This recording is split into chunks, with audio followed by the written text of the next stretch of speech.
Y como dice la canción, llámame, aunque sea un minuto. Llama 273-3301 y 273-3302.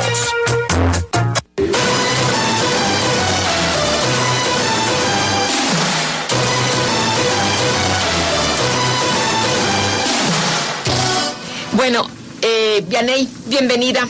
Hola, buenas tardes. A este segmento con Joe Barcala. Tenemos un libro que regalar, El plan para derrocar al presidente. Ay, qué bueno está. ¿Sí? Sí. Qué bueno. Qué bueno está. Es una buena novela, yo creo. Sí, fíjate que sí. Pero bueno, 273-3301 o al 273-3302. Si no, el número de nuestro WhatsApp, Vianey. Nos pueden mandar mensajito al WhatsApp, que es 2227-076861, y con mucho gusto atendemos sus mensajes. Claro que sí. Bueno, estamos hablando de la literatura y apenas vamos a empezar en realidad el tema, así que pónganse ahí bien cómodos. Vamos a hablar de trucos literarios. Okay. Ahora sí, a perder la inocencia sobre la literatura. Y bueno, pues ya hablábamos de que cuando el autor te presenta una historia, pues tú te puedes quedar feliz viendo la historia y disfrutar, porque yo también cuando leo una novela por primera vez, igual, wow, así hasta puedo chillar si es necesario. Pero cuando ya la vuelvo a leer, pierdo la inocencia, y esa inocencia es precisamente, bueno, aparte de que ya sé el final, pero estoy buscando ahora otro tipo de riqueza que luego traen esas historias, que no están así a flor de piel por encima. Sí. Hay que buscarla, hay que rascarla. Para empezar, lo que me gusta es analizar el tiempo, cómo manejan el tiempo. Mira, te voy a leer la primera frase de 100 años de soledad de Gabriel García Márquez. Okay. La primera frase dice así: muchos años después, frente al pelotón de fusilamiento, el coronel Aureliano Buendía había de recordar aquella tarde remota en que su padre lo llevó a conocer el hielo. Bueno, pues aquí uno se encuentra con una historia que, bueno, de hecho es muy citada esta parte, precisamente por esta parte del tiempo, porque está hablando de un presente, vamos a suponer que es hoy. Muchos años después, o sea, de hoy, muchos años después de hoy, frente al pelotón de fusilamiento, es decir, a lo mejor va a pasar dentro de 25 años. Sí. En aquel futuro va a recordar aquella tarde remota, ahora es el pasado, totalmente, ¿no? Ahora es el pasado de aquel futuro y de probablemente este presente. Aquella tarde remota cuando su padre lo llevó a conocer el hielo. Ajá. Entonces estamos encontrando en una frase 3 tiempos distintos. Sí. El presente, el futuro y el pasado. Sí. Y esa es, pues, digamos que la maravilla de Gabriel García Márquez, pero al mismo tiempo es empezar a estudiar el tiempo dentro de una novela. Okay. Si hay demasiadas retrospecciones, es decir, si el personaje está recordando muchas cosas que pasó, esta novela que tienes en la mano, que el plan para derrocar al presidente, inicia cuando ellos están preparando unas carnes asadas. Y de repente te empieza a contar cosas que pasaron meses antes, y luego años antes, y luego muchos años antes, cuando él era niño y cuando, es más, antes de que naciera, te empieza a contar, ¿no? Antes de que naciera y cómo el papá tuvo a su hijo y etcétera, etcétera. Es el manejo del tiempo algo a estudiar como dentro de la literatura, porque es una manera de enriquecer los textos. Y cuando un texto maneja bien los tiempos, pues más valioso es. Y alguien que quiere apreciar una buena literatura, pues después de leerla la primera vez que te dejó impactado y que te llamó la atención, pues hay que volverla a leer, pero ahora para encontrar todavía más riqueza, como en este caso, el manejo del tiempo. Otro de los temas que hay que tratar dentro de la literatura es la perspectiva. Si tú lo imaginas con una cámara de televisión, vamos a pensar que estamos haciendo cine o televisión, tú pones la cámara y puedes ponerla como un dron desde arriba, ¿no?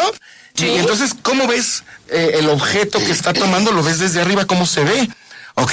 Pero ahora vamos a pensar, y hablando de perspectiva, los arquitectos lo saben muy bien, porque ellos tienen 3 formas de plantear una perspectiva. Es la vista de águila, es decir, la del dron, mirando desde arriba. La vista de humano, es decir, de frente, tal cual, como yo la veo a la altura de mis ojos. O la vista de hormiga, es decir, desde abajo, incluso a veces de la tierra, para ver una construcción, cómo se verá caminando por la calle, o así como que impactante viendo un edificio allá arriba, ¿no? Esta es la perspectiva que nosotros debemos encontrar a veces en en la voz narrativa. El narrador está contando la historia y tiene que contar. A veces a él le preocupa mucho el frío, la lluvia, el calor, algo le afecta a él como narrador, que lo tiene que estar mencionando a cada paso, porque si no lo menciona a cada paso, pues él no se siente completo, él no es el narrador, ¿no? Entonces, hay quien le preocupa mucho el dinero, hay quien le preocupa mucho la cantidad de trabajo que tiene que realizar cierto personaje, o hay quien le preocupa el encontrar una verdad, por ejemplo, las novelas detectivescas, ¿no? ¿Hasta dónde voy a encontrar al asesino de fulano, no? Esto es como encontrar la perspectiva que tiene el narrador. Y como narrador de una historia, como cuentacuentos, si tú te pones en una cueva y a contarle cuentos a una bola de amigos, tú traes también tu propia historia. ¿Sí? Tú has visto ciertas películas, tú has leído ciertos libros, y entonces a veces haces referencia precisamente a historias que has leído, a novelas, a cuentos, a películas, a los traumas que te dejaron de niña tus papás, etcétera, etcétera. Esa es la perspectiva que tenemos que encontrar a la hora de estar leyendo una novela. Ok, ¿no? Okay. Es que, y fíjate que hasta para leer un libro tenemos que saber cómo, ¿no? Hay qué esperar, qué encontrar. Así es. Ajá. Y bueno, el narrador, y hablando del narrador, pues vamos a hablar también de ciertos personajes, porque el narrador también es un personaje. Muchos pensarían que el narrador, pues, es el mismo autor. Y esto, pues, generalmente es falso. Hay ocasiones en las que sí, el mismo autor cuenta su propia historia. Pero en realidad el narrador viene a ser un personaje más. Y te los vas a encontrar algunos muy serios, algunos muy formales, algunos muy descriptivos, otros bromistas, sarcásticos. Expresa también sus ideas, sus miedos, sus preocupaciones, sus metas y sus sueños. Y generalmente son creados también para la novela. Generalmente también él está pintando de un color la historia. Porque no es lo mismo que yo te cuente una historia que vimos ayer, a lo mejor fuimos Vianey Izquierdo y yo ayer al cine, y ella te va a contar una película y yo te voy a contar otra película, aunque haya sido la misma película. ¿Sí me explico? Y esas son las diferencias que uno puede encontrar en los narradores. Incluso hay novelas que se han reescrito y no son iguales, porque resulta que la primera historia que escribió, pues no salió igual a la segunda. Y yo te puedo enseñar... Que sea la misma. Sí, y yo te puedo enseñar la primera versión que hice del plan para derrocar al presidente y no es la misma, nada que ver. Prácticamente es otro narrador. ¿Sí? ¿No? Es que influyen muchas cosas, ¿no? Sí. El estado de ánimo del narrador, lo que esté viviendo en ese momento, la perspectiva, sus preocupaciones. Entonces, eso es lo que nosotros podemos encontrar cuando estamos haciendo una crítica literaria. Pues nos abocamos a encontrar esos mensajes que vienen detrás. Bueno, García Márquez era un cuentacuentos fabuloso y en cada novela te encuentras un narrador distinto. Y a pesar de todo, pues sí guarda algo de él, ¿no? O sea, como que su esencia, sello, ¿no? Su esencia. Pero leer 100 años de soledad, un poco sarcástico, posmodernista, etcétera, no es igual a leer la increíble y triste historia de la Cándida Heréndira y de su abuela desalmada, porque es un drama bien doloroso y bien preocupante. Y sin embargo, él te lo presenta en situaciones así como a veces medio atrabancadas, ¿no? Él mismo no sabe a veces qué hacer con la historia, ¿no? A ver, préstame tus lentes porque nos tenemos que ir a un corte comercial. Dice Edgar González, para Joe, que enriquece cada espacio en el que aparece. Qué amable, muchas gracias. Ay, muy Edgar. amable. Ay, qué bonito lo que dijiste, Edgar. Gracias, Edgar. Vamos a un corte comercial y ahorita regresamos. Bueno, seguimos con estos trucos literarios. Ok. Sí, ya hablamos del narrador. Y hablando de los personajes dentro de la historia, aparte del narrador, está el protagonista y el antagonista. Estos son como binomios. O sea, el protagonista es el que está queriendo lograr una meta y el antagonista el que está evitando que esa meta se logre, ¿no? Bueno, y el malo muchas veces, algo ¿no? Así. Ajá. Hay otro binomio que no es igual, que se llama héroe y antihéroe. El héroe para nosotros es el Superman cualquiera. Sí. Aquel que nunca va a fallar, el que al final siempre va a ganar. Mientras que el antihéroe es un personaje que tiene, digamos, cualidades negativas. No es una buena persona, no va a salvar al mundo, al contrario, está buscando incluso la forma de desgraciar al mundo. Sí. Es el antihéroe, que por tanto no es el antagonista, porque muchas veces el antihéroe también es protagónico. Es el personaje principal. Ahí está el extranjero de Albert Camus.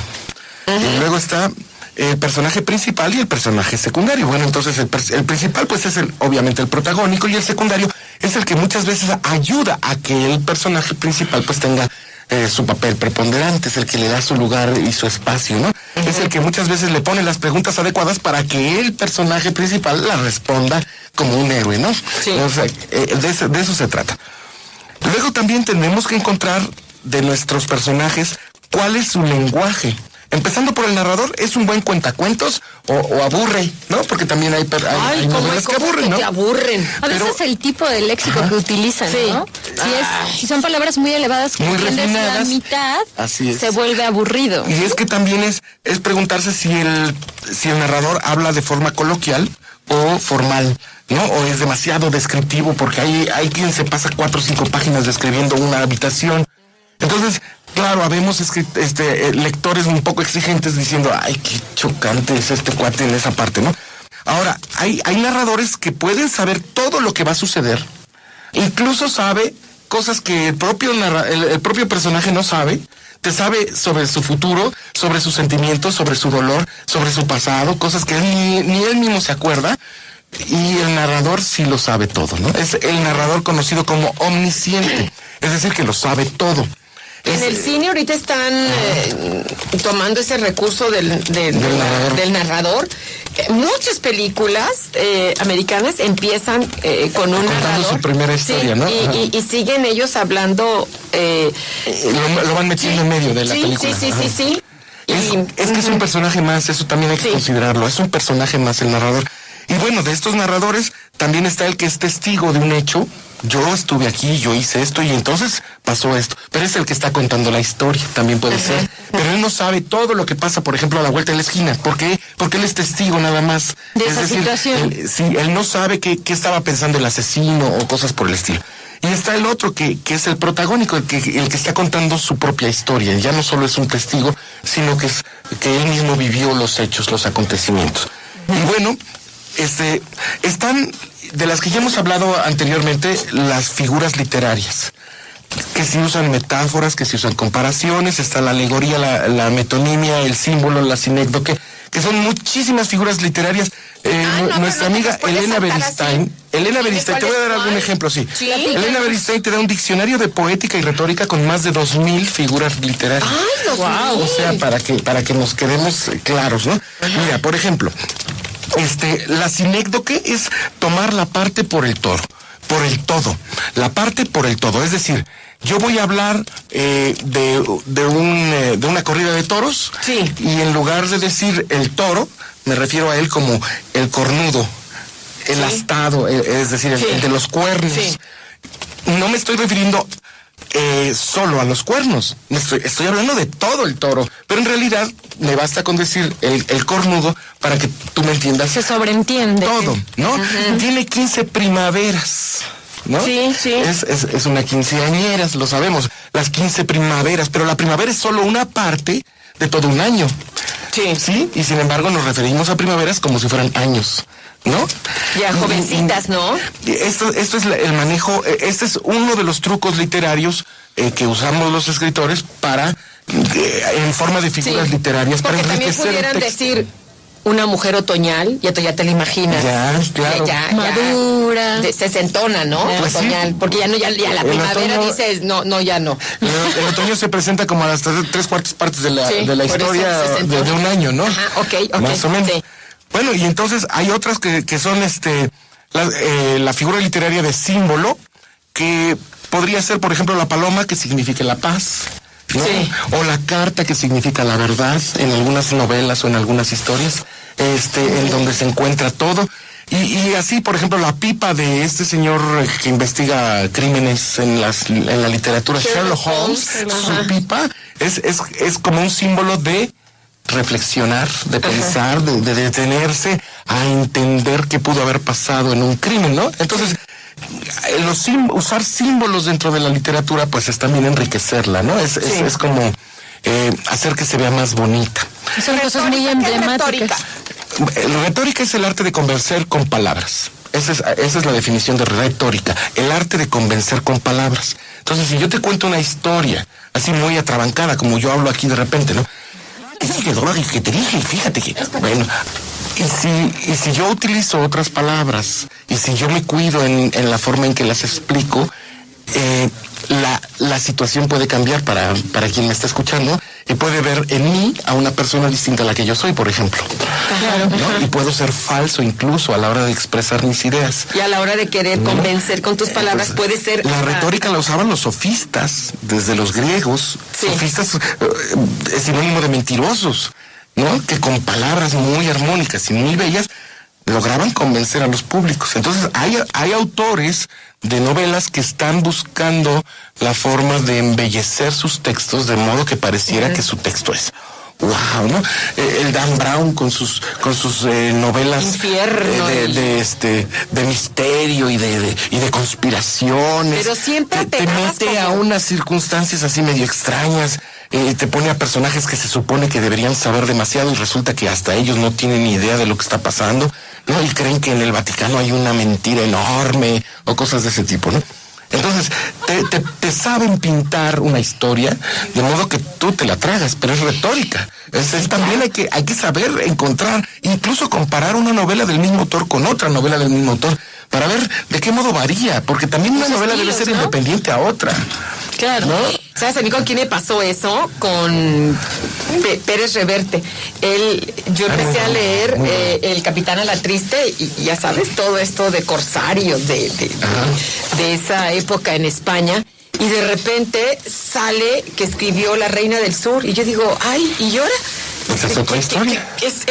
Es otro, que rompe con el concepto que uno tiene, claro. Porque para mí Pérez Reverte era de espadachines, ya sabes, ¿no? Y de repente, ya, la Reina del Sur. Yo decía, ay, ¿será el mismo? Y sí, era el mismo, pero a mí no me convencía hablando de un tema cuando todas sus novelas estaban situadas en el 1400, ¿no? Por allá, totalmente diferente. En 2000, ¿no? Y pensaste que era una persona diferente. Sí, lo pensé que era un autor diferente. Ese manejo del lenguaje es también parte del enriquecimiento que debemos descubrir dentro de la historia. Y también el ambiente en el que viven esos personajes. Es decir, yo no puedo poner a un personaje típico de la Segunda Guerra Mundial metido solucionando un problema de la ONU, como que no, su personalidad ya quedó como muy anticuada, ¿no? Sí, como que debemos ponerlo actualizado al tipo de persona que normalmente te esperarías que esté en la ONU. Entonces el ambiente debe responder a los personajes y los personajes a su ambiente también, ¿no? ¿Tú crees que sería importante, porque interesante sí es, ¿tú crees que sería importante que cuando vayamos a leer una novela nos dijeran, ya ves que siempre ponen aquí en la contraportada quién es el autor, ¿no? Sí. En su biografía. Que nos dijeran él con su especialidad, que en la retórica que lo ha hecho, ¿no? O él utiliza mucho el tiempo, que nos enseñaran un poquito estos literarios, su estilo, ¿no? Los formalistas rusos pedían que sus sirvientes le quitaran la portada y todos los datos a las novelas que iban a leer, porque decían que lo importante era la novela como tal. Y ya que habían vivido la experiencia de esa novela, hacían su crítica, su documentación, y luego les decían qué novela era, quién era el autor, de qué época, qué tipo. Entonces, era enfrentarlos al texto como tal, ¿no? Okay. Y yo creo que lo principal es eso. Primero que nos enfrentemos al texto y ya después aprendamos del contexto de quién lo escribió y qué hizo y cómo lo logró. Incluso conocer, por ejemplo, en la genealogía de 100 años de soledad, pues ya que te presenten un árbol genealógico para ver quiénes son los personajes. Me encantaría que un día nos presentaras, porque es un libro con el maravilloso, sí. Pero con el que no he podido. Pues ya está. Me lo vas a creer. Hoy hay un concurso de un libro y vamos a ver arriba una 16. ¿Salió el 3? ¿Del 3? El 3 es José Luis León Ramos, tú eres el ganador del libro. Felicidades y felicidades a todos, gracias por escucharnos. León Ramos, tú puedes pasar aquí a recoger aquí el libro en Avenida 15 de Mayo 2939, en la colonia Las Hadas. Vianey, qué bueno que viniste a visitarnos. Un ratito, aunque sea visita de doctor, pero un placer estar aquí. Encantadísimo. Gracias. Me encanta que vengas, no sabes. Gracias, Mari. Yo también me gusta mucho estar aquí. Sí, ay, qué bueno. Pero además ahora sí ya nos vemos hasta el año que entra. ¿Cómo ves? Te amenazo con eso. Sí, porque ya viene mi trabajo más fuerte por allá y ya no puedo estar abajo. Bueno, pues ya ni pero nos vamos entrando el año. Oye, pero ni pasado mañana puedes venir. Piénsalo bien. Piénsalo bien. ¿Pasado mañana? Medítalo. Igual y sí, todavía. Pasado mañana y... Es sábado, ¿no? No, es viernes. Es viernes. Oye, bueno, ahorita lo vemos. A mí me da mucho gusto. No sabes, he aprendido mucho. A mí me encanta aprender y eres un hombre con el que me encanta platicar. Gracias. Muy loco, pero yo también estoy loca. Así es que bendito sea Dios que estamos que coinciden en este día. Sí. Protagonista y antagonista. Sí. ¿Cómo es? No, me parece muy bien.